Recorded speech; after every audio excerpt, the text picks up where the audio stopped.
सो खुदावंद की जिंदगी बख्श पाक कलाम की तिलावत करेंगे। मेरे साथ निकालिए अबरानियों के नाम मुकद्दस पौलुस रसूल का खत है और उसका बाब नंबर 5 है और उसकी आयत नंबर 13 और 14। दो आयात हम खुदावंद के मुकद्दस पाक कलाम में से तिलावत करेंगे।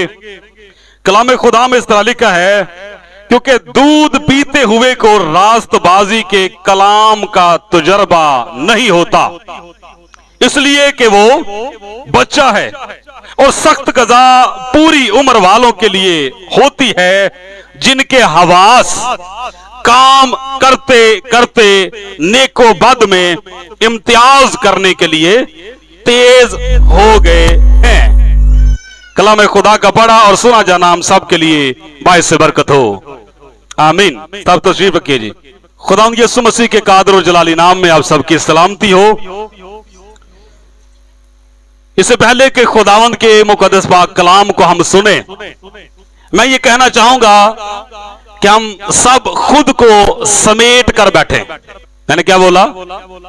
इससे पहले कि खुदावंद के पाक कलाम को मैं बयान करूं, मैं ये कहना चाहूंगा कि हम सब खुद को समेट कर बैठे, ताकि हम खुदावंद के पाक कलाम की सदाकत को समझ सके। आज बड़ी ही खास और अहम बात है जिस पर हम थोड़ी देर के लिए तवज्जो करेंगे और आज खुदावंद के पाक कलाम को समझेंगे। मुकद्दस पाक कलाम में से हमने अबरानियों 5वां बाब और उसकी आखिरी 2 आयात पढ़ी है। इन 2 आयात को पढ़ने का मेरा मकसद सिर्फ यह था ताकि मतन जो है वो वाज़े हो जाए कि इन आयात के अंदर बात हो क्या रही है, वो हमारी समझ में आ जाए। गो कि इन दोनों आयात के अंदर बहुत सारा कलाम है, लेकिन बात सिर्फ एक छोटी सी है। चंद अल्फाज यहां पर इस्तेमाल किए हैं खुदावंद के बंदा मुकद्दस पौलुस रसूल ने। उन अल्फाजों को आज हम थोड़ी देर के लिए समझने की कोशिश करेंगे रूहानी मायनों में। कई मर्तबा मैं ये बात करता हूं कि खुदा का कलाम जो है इसको बाज़-औक़ात थ्योरी के तौर पर भी पढ़ा और समझा जाता है, बाज़-औक़ात सिर्फ लफ्जी मायने जो है वो पढ़े और समझे जाते हैं। लेकिन खुदावंद का कलाम हमें यह सिखाता है कि अंबिया कराम जब भी बोलते तो वो रूहुल कुद्स की तहरीक से बोलते थे। खुदा के पाक रूह की तहरीक के बगैर वो कोई बात ना करते थे। तो खुदा का कलाम जब पढ़ते हैं तो पता चलता है कि खुदा जब बोलता है तो खुदा की बातें वो इंसान समझ सकता है जिसमें खुदा के रूह की बातों को समझने का तजुर्बा होता है। इसीलिए बारहा खुदावंद का बंदा मुकद्दस पौलुस रसूल जो है वो इस बात पे हमारी तवज्जो दिलाता है कि रूहानी तौर पर तजुर्बाकार होना हमारे लिए जरूरी है, कि तजुर्बा से मालूम करो कि खुदा की क्या मर्जी है।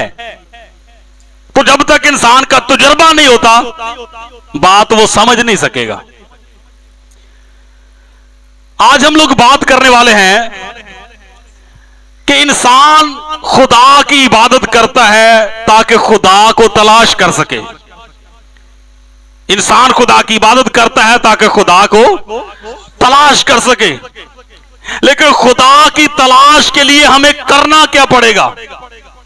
खुदा की तलाश के लिए हमें तरीकाकार कौन सा इस्तेमाल करना पड़ेगा? आज जो बातें मैं आपके गोशे गुजार करने वाला हूं वो थोड़ा मुख्तलिफ अंदाज से आपके साथ मैं शेयर करने वाला हूं। अभी थोड़ी देर पहले मैंने ये अल्फाज बोले कि खुद को समेट कर बैठे, और यही हमारा आज का टॉपिक भी है।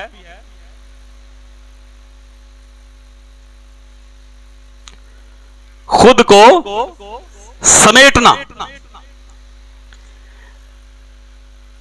अच्छा, खुद को समेटने से क्या मुराद हो सकता है? खुद को समेटने से क्या मुराद हो सकता है? खुद को समेटने से क्या ये मुराद है कि बंदा थोड़ा सा ऐसे ऐसे करके बैठा हुआ है और जो ही ये अल्फाज सुनने को मिलते हैं कि जी थोड़ा समेटे अपने आप को, तो बंदा सीधा होकर सही बैठ जाता। लेकिन रूहानी तौर पर हम इस बात को आज थोड़ा सा समझने की कोशिश करेंगे। खुदा का कलाम हमें यह सिखाता है कि आसमान खुदा का जलाल जाहिर करता है, फिजा उसकी दस्तकारी दिखाती है। इस रोए जमीन पर बहुत कुछ ऐसा है, बहुत कुछ ऐसा है जिसके वसीला से खुदा इंसान को सिखाता है। लेकिन इंसान सीखता है या नहीं सीखता, यह उस पर डिपेंड करता है।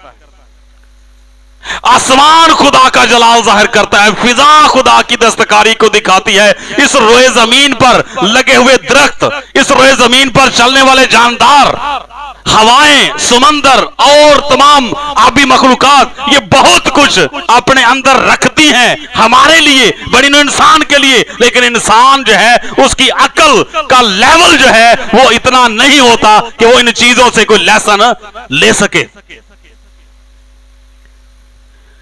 आज हम इस बात पर गौर करेंगे कि जब तक हम लोग खुद को समेट कर नहीं बैठेंगे, हम खुदा को पा नहीं सकते।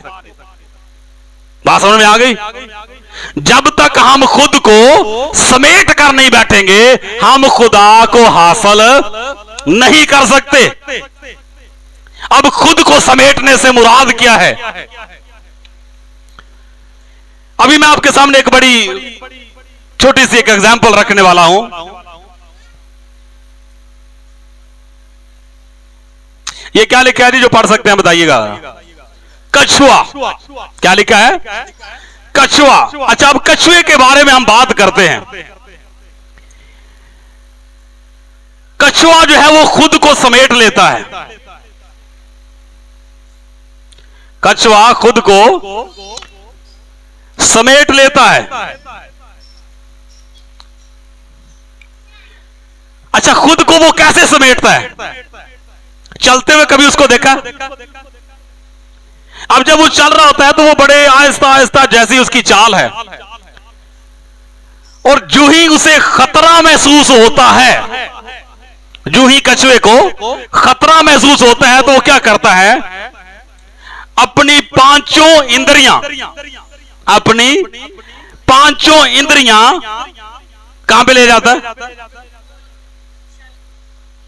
अपनी पांचों इंद्रियां जो है वो अपने अंदर ले जाता है।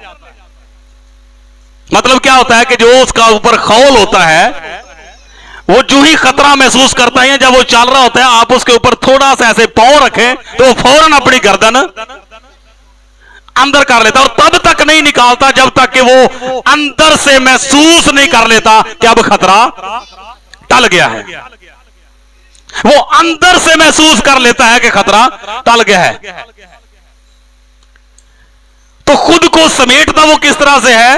अब ये जो इंद्रियां लफ्ज मैंने इस्तेमाल किया, ये हिंदी का लफ्ज है, जिसको उर्दू में मुकद्दस पलूस रसूल ने हवास बोला है। हवास मतलब कौन से? हवासे खमसा। अब हवासे खमसा क्या है, जरा बता सकते हैं आप? 5 सेंसेस, इंसान की 5 हिस्से। तो कौन कौन से हैं 5 हिस्से? देखना, बोलना, सुनना, चखना, और आगे सूंघना।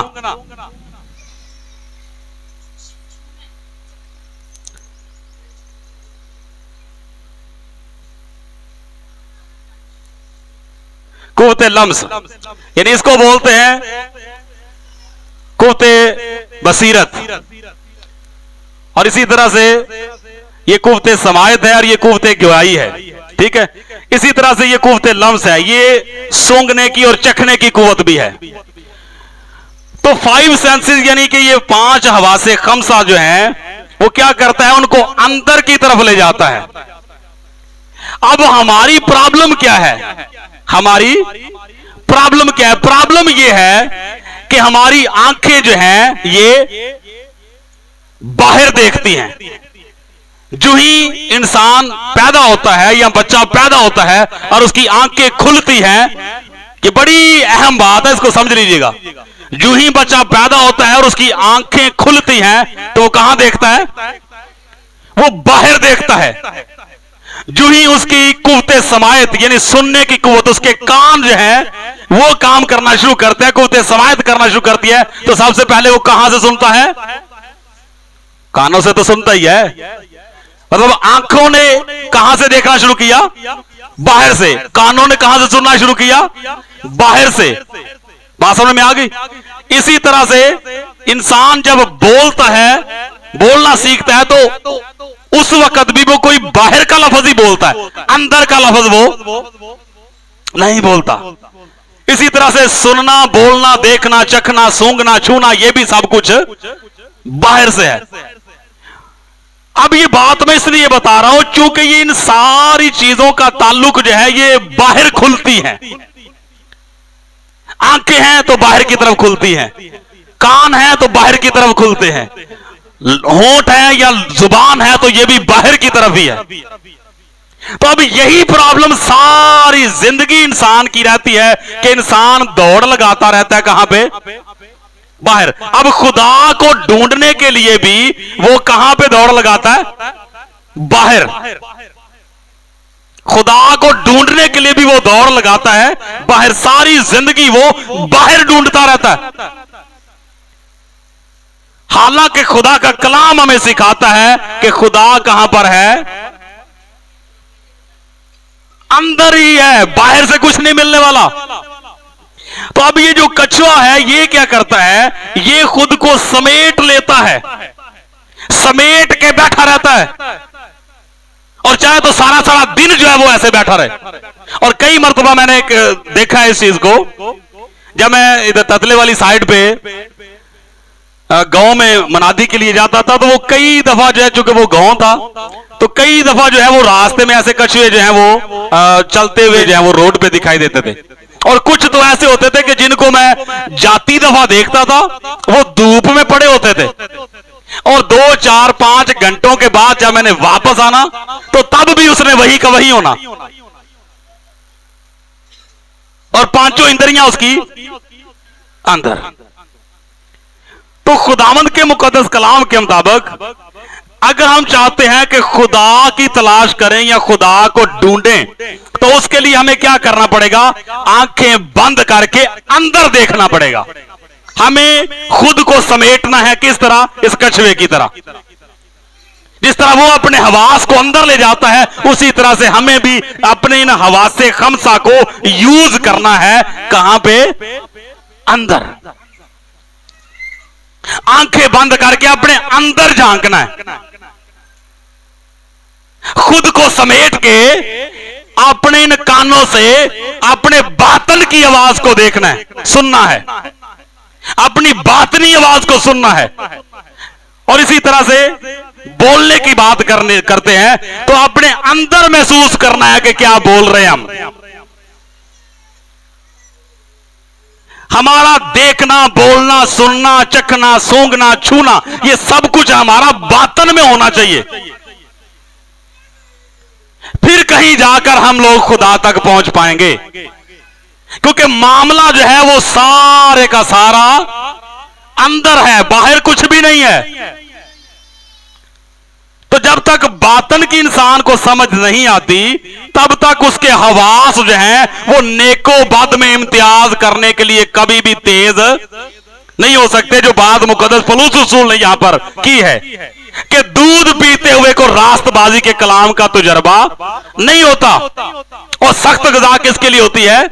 पूरी उम्र वालों के लिए, जिनके हवास काम करते करते नेको बद में इम्तियाज करने के लिए तेज हो चुके होते हैं। तो मुकद्दस कलाम के मुताबिक अब अपने हवास को तेज करने की जरूरत है ताकि हम नेको बद में इम्तियाज कर सकें। अब नेको बद की बात करते हैं, नेकोबद की बात करते हैं, तो नेकोबद की पहचान का दरख्त जो है वो खुदा ने कहां पे लगाया? बाग के बीच में। तो अब ये नेकोबद की पहचान का जो दरख्त है ये भी कहीं बाहर नहीं है। अगर हम अपनी जिंदगी को ही बागे अदन तस्वर कर लें तो ये नेकोबद की पहचान का दरख्त जो है ये हमारे मिड में लगा हुआ है, हमारे ही बातन के अंदर है, ये कोई बाहर नहीं लगा हुआ था। ये खैर एक अलग टॉपिक है। बादोकात लोग समझते हैं कि कोई रियल में कोई खुदा ने ना वहां पे कोई दरख्त लगाया हुआ था, नेकोबद की पहचान का दरख्त। अच्छा, नेकोबद की पहचान का कोई दरख्त होता तो आज तक आगे उसकी नस्ल भी चलती ही रहती। खजूर का दरख्त बाइबल मुकद्दस में उसका जिक्र है, हजारों साल गुजर जाने के बाद आज भी खजूर का दरख्त मौजूद है। सेब का जिक्र बाइबल मुकद्दस में मौजूद है, आज भी सेब है। और इस तरह के दीगर फल हैं, उनका जिक्र बाइबल मुकद्दस कर दिया, आज भी वो मौजूद है। लेकिन आज तक किसी ने सुना कि फलां मुल्क के अंदर नेकोबद की पहचान का दरख्त भी है? तो फिर ये कौन सा दरख्त था? तो दर हकीकत ये इंसान की बातनी हालत की बात है। जब इंसान की बातनी हालत की बात है तो फिर बाहर क्या ढूंढते हैं, बाहर क्या तलाश करते हैं? फिर अंदर जाए ना, खुद को समेट के बैठ जाए। जब खुद को समेटेंगे तो हमारा देखना हमारे अंदर होगा, बाहर नहीं होगा। यहां पे हमारा बोलना भी अंदर, हमारा सुनना भी अंदर, हमारा चखना, हमारा सूंघना, हमारा छूना, ये सब कुछ अंदर होगा। मुझे एक बात याद आ रही है, बड़ी मजे की बात है, गौर से सुनिएगा। एक बुजुर्गा अपने वक्त में बड़ा उसका नाम रहा, एक बुजुर्गा जो है वो बाहर कुछ तलाश कर रही थी और अचानक गुजरते हुए दो लोग जो है वो उसके पास पहुंचे और उन्होंने देखा कि बुजुर्गा मां जी कुछ तलाश कर रहे हैं, तो चलो इनकी हेल्प करते हैं, इनकी हेल्प करते हैं। तो उन्होंने पूछा कि अम्मा जी क्या ढूंढ रहे हैं? अम्मा जी ने क्या कहा कि बेटा मेरी सुई गुम गई है, मेरी सुई गुम गई है और वो मैं ढूंढ रही हूं। अच्छा चले अम्मा जी, हम भी आपके साथ हेल्प करते हैं, आपकी मदद करते हैं, ढूंढने में, तलाश करने में आपकी मदद करते हैं। तलाश करते रहे करते रहे करते रहे, अचानक एक शख्स की ज़हन में आया कि अम्मा जी से ये पूछे कि वो सुई गिरी कहां पे थी। जब अम्मा जी से पूछा कि अम्मा जी वो सुई गिरी कहां पे है, तो कहने लगी बेटा मुझे लग रहा है कि सुई गिरी तो मेरे घर के अंदर है, गिरी तो अंदर है। तो वो हंसना शुरू हो गए। तो कहने लगे अम्मा जी आपने हमें क्यों फिर बेवकूफ बनाया, अंदर गिरी है तो अंदर जाकर ढूंढे ना, आप सुई अंदर गिरी है और ढूंढ कहां पे रहे हैं, ढूंढ आप बाहर रहे हैं। तो जब उन्होंने ये कहा कि अम्मा जी अंदर जाके ढूंढे, तो अम्मा जी का जवाब क्या है, बेटा अंदर अंधेरा है, अंदर तो अंधेरा है, इस वजह से मैं बाहर ढूंढ रही हूं। अंदर अंधेरा है, चीज कहां पे गिरी, चीज गिरी है अंदर, तलाश कहां पे हो रही है, बाहर। अंदर क्यों नहीं जा रहे, अंदर क्या है, अंधेरा है। अच्छा चीज अंदर गिरी है और अंदर अंधेरा है, तो लिहाजा अंधेरे की वजह से कहां पे तलाश कर रहे हैं, बाहर। तो क्या ख्याल है, मिल जाएगी बाहर, बेशक रोशनी क्यों ना नजर आ रही हो, क्योंकि चीज यहां पे है नहीं, चीज यहां पे गिरी नहीं, गिरी तो वो अंदर है। तो जब अंदर है तो फिर अंधेरा। तो कहने लगे अम्मा जी अंदर गिरी है तो अंदर से तलाश करें। अम्मा जी बोलते हैं अंदर तो बेटा अंधेरा। तो वो हंसना शुरू हो गए। तो कहने लगे अम्मा जी अंधेरा तो कुछ चिराग ले लें, ढूंढ लें। आप चीज अंदर गिरी है और तलाश बाहर से कर रहे हैं। अब मौका था उस बुजुर्गा अम्मा जी का हंसने का, अब वो उन पे हंसना शुरू हुई। तो जवाब पता क्या दिया, जवाब बुजुर्गा ने ये दिया कि आप लोग क्या कर रहे हैं, आप भी तो बाहर ही ढूंढ रहे हैं, आप भी तो बाहर ही ढूंढ रहे हैं, मामला तो सारा अंदर है आपके, आप भी तो यही कुछ कर रहे हैं जो मैं कर रही हूं। चीज मेरी अंदर गिरी है, मैं भी बाहर से तलाश कर रही हूं, आपका भी मामला सारा अंदर है, आप बाहर से तलाश कर रहे हैं। तो बातनी हालत जो है इसके लिए जरूरी है कि हम खुद को समेट के बैठें और हमारे हवासे खमसा जो है वो हमारे बातन का मुशाहिदा करें, हमारे बातन का मुशाहिदा करें। हम बाहर से मुशाहिदा करते रहते हैं, फलां बंदे को मैं बड़े अच्छे तरीके से जानता हूं, पिछले दिनों कहीं पे बात हो रही थी किसी बंदे की, तो किसी बंदे ने मेरे से कहा कि फलां बंदे को मैं बड़ा अच्छी तरह जानता हूं। और उसके कहने का क्या मतलब था मुझे समझ तो आ रही थी, लेकिन मैंने इग्नोर कर दिया। मैंने कहा सारी जिंदगी बेटा जी इसी चक्कर में गुजारनी है कि मैं फलां को बड़े अच्छे तरीके से जानता हूं, तो मैं फलां को भी बड़े अच्छे तरीके से जानता हूं, लेकिन खुद को कौन अच्छे तरीके से जानता है? इंसान खुद को ही नहीं जान पाया, तो जब वो खुद को ही नहीं जान पाया तो दावा करता है मैं खुदा को जानता हूं, मैं खुदा के बारे में जानता हूं। वो खुदा के बारे में भाई क्या जानते हैं आप? मेरे साथ एक हवाला निकालिएगा जरा।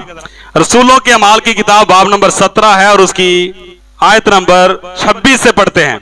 यहां पर लिखा हुआ है, और उसने एक ही असल से आदमियों की हर एक कौम तमाम रोए जमीन पर रहने के लिए पैदा की और उनकी म्यादें और सकूनत की हदें मुकर्रर की ताकि खुदा को ढूंढें, शायद के टटोल कर उसे पाएं। अब टटोलता कौन है? टटोलना होता क्या? मुझे ये पहले ये तो बताएं, टटोलने से क्या मुराद है जी? टटोलना मतलब ऐसे ऐसे करना, तो टटोलता कौन है? अंधा टटोलता है। तो यहां पर क्या लिखा है कि सारी कौमों की खुदा ने हदें और म्यादें मुकर्रर की हैं ताकि वो खुदा को नंबर 1 ढूंढें, और आगे लिखा है शायद के टटोल कर उसे पाए। तो टटोलने वाली बात आगे, तो इसका मतलब है कि तमाम अक़वाम आलम रूहानी तौर पे, तमाम अक़वाम आलम रूहानी तौर पे अंधी हैं।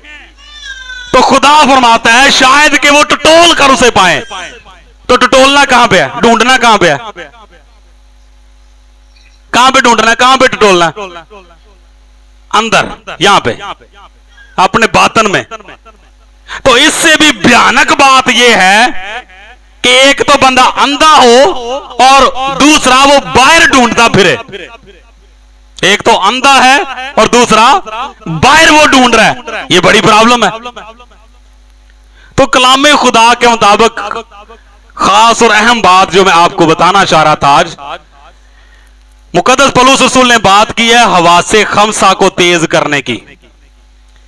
तो हवासे खमसा तब तक रूहानी तौर पे बेदार नहीं हो सकते, तब तक बसीरत नहीं आ सकती, तब तक कुव्वते गोयाई के अंदर जो है वो तासीर पैदा नहीं हो सकती। आपका सुनना जो है वो तब तक ऐसा नहीं हो सकता कि आप वो कुछ सुन लें जो दूसरे नहीं सुन पा रहे, आप वो कुछ देख लें जो दूसरे नहीं देख पा रहे, आप वो कुछ बोल लें जो दूसरों की समझ में भी नहीं आ रहा। तो उसके लिए जरूरी है कि हम अपने बातन का मुशाहिदा करें, खुद को समेट के बैठें, अपनी पांचों इंद्रियां, अपने तमाम हवासे खमसा जो है इनको अंदर की तरफ मूव करें और अंदर ही देखना शुरू करें, अंदर ही बोलना शुरू करें, अंदर ही सुनना शुरू करें, अंदर ही दौड़ लगाएं, अंदर ही सूंघना और चखना शुरू करें कि कौन कौन सी लज्जतें हमारे अंदर बसी हुई हैं, कौन कौन सी ऐसी खुशबुएं और बदबू जो है वो हमारे अंदर से आती है। बात समझ में आ गई? तो ये सारी चीजें जो हैं जब तक हम अपने अंदर से इनका मुशाहिदा नहीं कर लेते, बाहर से कोई मामला, कोई रूहानियत नाज़िल होने वाली नहीं है। कि इंसान समझता फिरे कि पता नहीं मैं इस चर्च में जाऊंगा या उस चर्च में जाऊंगा या फलां चर्च में जाऊंगा या फलां खादम के पास जाऊंगा। आप जहां मर्जी दौड़ लगा ले, आप जा कहां पे रहे हैं? जा कहां पे रहे हैं? जा तो बाहर ही रहे हैं ना। तो बाहर चाहे कहीं भी आप चले जाए, आपको कुछ भी मिलने वाला नहीं है जब तक कि आप अपने अंदर नहीं जाएंगे। जो मर्जी कर लें, बड़े से बड़े खादम के पास चले जाएं, बड़े से बड़े मुफक्कर के पास, मुफस्सर के पास, उलमा कराम के पास जाकर आप बैठ जाएं, जब तक आप अपने अंदर बैठ के मुतालिया नहीं करेंगे, अपने अंदर इसकी तरह सारा सारा दिन धूप में बैठ के खुद को समेट के वो बैठा रहता। कशे की बात कर रहा हूं, अभी मैंने एग्जांपल दी आपको कि मैंने अपनी आंखों से देखा हुआ है कि जब मैं वहां से उस गांव में विजिट के लिए जाता, ऐसे रोड के ऊपर जो है कच्चा रास्ता,